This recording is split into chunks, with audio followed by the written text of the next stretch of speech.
हरे कृष्णा। श्रीमद् भगवद गीता नवम अध्याय। श्री भगवान बोले, तुझ दोष दृष्टि रहित भक्त के लिए इस परम गोपनीय विज्ञान सहित ज्ञान को पुनः भली भांति कहूँगा, जिसको जानकर तू दुख रूप संसार से मुक्त हो जाएगा। यह विज्ञान सहित ज्ञान सब विद्याओं का राजा, सब गोपनीयों का राजा, अति पवित्र, अति उत्तम, प्रत्यक्ष फल वाला, धर्मयुक्त, साधन करने में बड़ा सुगम और अविनाशी है। हे परंतप, इस उपयुक्त धर्म में श्रद्धा रहित पुरुष मुझको न प्राप्त होकर मृत्यु रूप संसार चक्र में भ्रमण करते रहते हैं। मुझ निराकार परमात्मा से यह सब जगत जल से बर्फ के सदृश परिपूर्ण है और सब भूत मेरे अंतर्गत संकल्प के आधार स्थित हैं, किंतु वास्तव में मैं उनमें स्थित नहीं हूँ। वे सब भूत मुझ में स्थित नहीं हैं, किंतु मेरी ईश्वरीय योग शक्ति को देख कि भूतों को धारण पोषण करने वाला और भूतों को उत्पन्न करने वाला होकर भी मेरा आत्मा वास्तव में भूतों में स्थित नहीं है। जैसे आकाश से उत्पन्न सर्वत्र विचरने वाला महान वायु सदा आकाश में ही स्थित है, वैसे ही मेरे संकल्प द्वारा उत्पन्न होने से संपूर्ण भूत मुझ में स्थित हैं, ऐसा जान। हे अर्जुन, कल्पों के अंत में सब भूत मेरी प्रकृति को प्राप्त होते हैं, अर्थात प्रकृति में लीन होते हैं, और कल्पों के आदि में मैं उनको फिर से रचता हूँ। अपनी प्रकृति को अंगीकार करके स्वभाव के बल से परतंत्र हुए इस संपूर्ण भूत समुदाय को बार बार उनके कर्मों के अनुसार रचता रहता हूँ। हे अर्जुन, उन कर्मों में आसक्ति रहित और उदासीन के सदृश स्थित मुझ परमात्मा को वे कर्म नहीं बांधते। हे अर्जुन, मुझ अधिष्ठाता के सकाश से प्रकृति चराचर सहित सर्व जगत को रचती है, और इस हेतु से ही यह संसार चक्र घूम रहा है। मेरे परम भाव को ना जानने वाले मूढ़ मनुष्य का शरीर धारण करने वाले मुझ संपूर्ण भूतों के महान ईश्वर को तुच्छ समझते हैं, अर्थात अपनी योग माया से संसार के उद्धार के लिए मनुष्य रूप में विचरते हुए मुझ परमेश्वर को साधारण मनुष्य मानते हैं। वे व्यर्थ आशा, व्यर्थ कर्म और व्यर्थ ज्ञान वाले विक्षिप्त चित्त अज्ञानी, राक्षसी, आसुरी और मोहिनी प्रकृति को ही धारण करते हैं। परंतु हे कुंती पुत्र, दैवी प्रकृति के आश्रित महात्मा जन मुझको सब भूतों का सनातन कारण और नाश रहित अक्षर स्वरूप जानकर अनन्य मन से युक्त होकर निरंतर भजन करते रहते हैं। वे दृढ़ निश्चय वाले भक्तजन निरंतर मेरे नाम और गुणों का कीर्तन करते हुए तथा मेरी प्राप्ति के लिए यत्न करते हुए और मुझको बार बार प्रणाम करते हुए सदा मेरे ध्यान में युक्त होकर अनन्य प्रेम से मेरी उपासना करते हैं। दूसरे ज्ञान योगी मुझ निर्गुण निराकार ब्रह्म का ज्ञान यज्ञ के द्वारा अभिन्न भाव से पूजन करते हुए भी मेरी ही उपासना करते हैं, और दूसरे मनुष्य बहुत प्रकार से स्थित मुझ विराट स्वरूप परमेश्वर की पृथक पृथक भाव से उपासना करते हैं। क्रतु मैं हूँ, यज्ञ मैं हूँ, स्वधा मैं हूँ, औषधि मैं हूँ, मंत्र मैं हूँ, घृत मैं हूँ, अग्नि मैं हूँ और हवन रूप क्रिया भी मैं ही हूँ। इस संपूर्ण जगत का धाता अर्थात धारण करने वाला एवं कर्मों के फल को देने वाला, पिता, माता, पितामह, जानने योग्य पवित्र ओमकार तथा ऋग्वेद, सामवेद और यजुर्वेद भी मैं ही हूँ।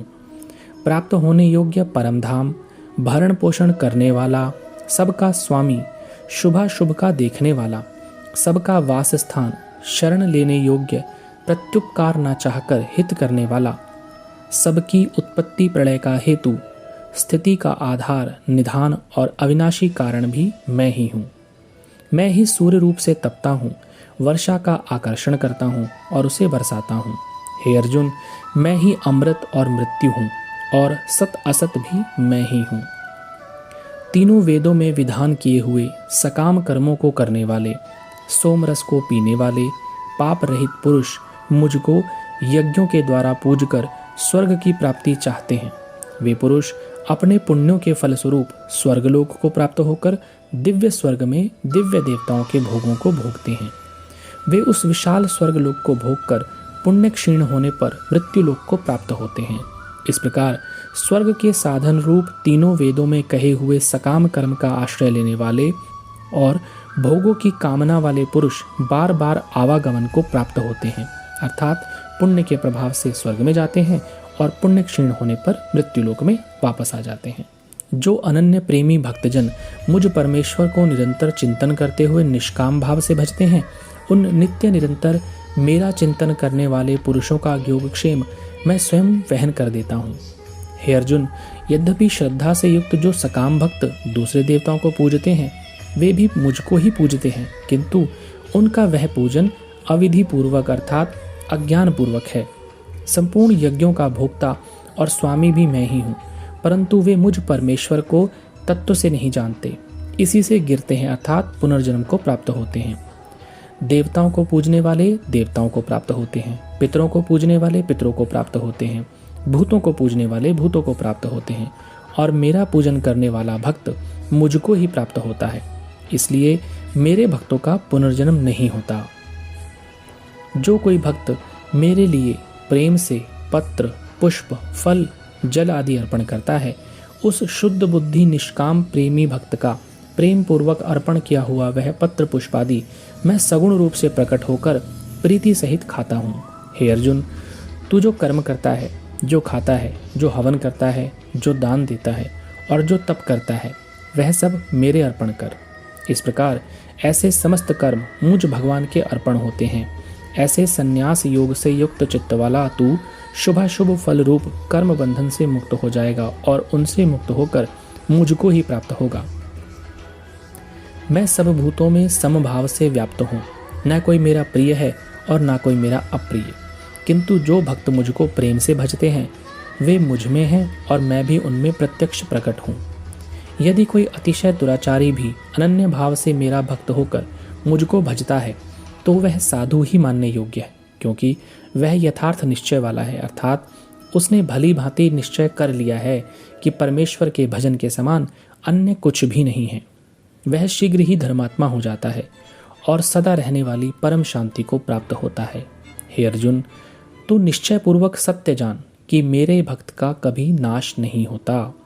हे अर्जुन, स्त्री, वैश्य, शूद्र तथा पाप योनि, चंडाल आदि जो कोई भी हो, वे भी मेरे शरण होकर परम गति को ही प्राप्त होते हैं। फिर इसमें तो कहना ही क्या है कि जो पुण्यशील ब्राह्मण तथा राजर्षि भक्तजन मेरी शरण होकर परम गति को प्राप्त होते हैं। इसलिए तू सुख रहित और क्षण भंगुर इस मनुष्य शरीर को प्राप्त होकर निरंतर मेरा ही भजन कर। मुझ में मन वाला हो, मेरा भक्त बन, मेरा पूजन करने वाला हो, मुझको प्रणाम कर। इस प्रकार आत्मा को मुझ में नियुक्त करके मेरे परायण होकर तू मुझको ही प्राप्त होगा। इस प्रकार श्री कृष्ण अर्जुन संवाद के अंतर्गत राजविद्य राज गुह्य योग नाम का 9वां अध्याय संपूर्ण हुआ। हरे कृष्ण।